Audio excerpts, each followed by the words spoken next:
30 मार्च साहित्यिक वसंत आबाजी डहाके यांचा जन्मदिवस। नमस्कार, मी तन्मय आणि तुम्ही पाहत आहात कलाकार दिनविशेष।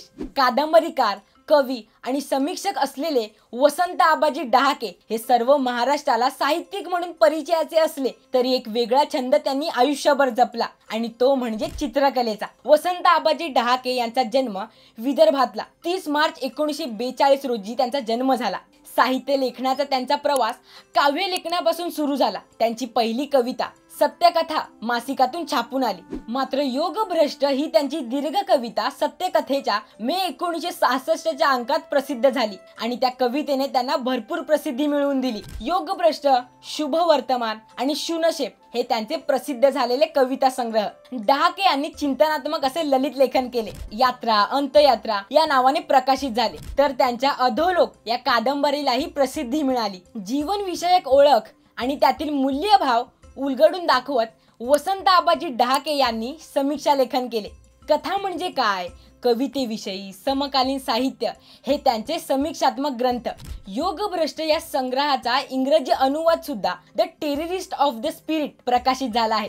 डहाके यांच्या कवितेतला मी हा मानवी समाज व्यवस्थेला ग्रासलेला निराश, एकाकी, दुःखी असा आहे। पराधीनता, अस्थिरता आणि भय या भावना स्पष्ट होऊन आपल्यापर्यंत पोहोचतात।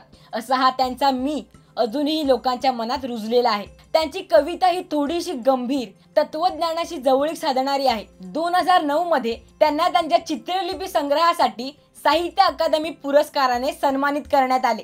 2012 मध्ये चंद्रपूर येथे झालेल्या अखिल भारतीय मराठी साहित्य संमेलनाचे ते अध्यक्ष होते। एवढेच नाही तर 2019 मध्ये मराठी साहित्यातील सर्वोच्च पुरस्कारांमध्ये गणला जाणारा कविश्रेष्ठ श्री वि.वा. शिरवाडकरांनी साहित्यिकांना मराठी साहित्यातील उल्लेखनीय योगदानाबद्दल ज्या पुरस्काराने सन्मानित करण्यास सुरुवात केली, अशा जनस्थान पुरस्काराने सुद्धा वसंत आबाजी डहाके यांना गौरविण्यात आले।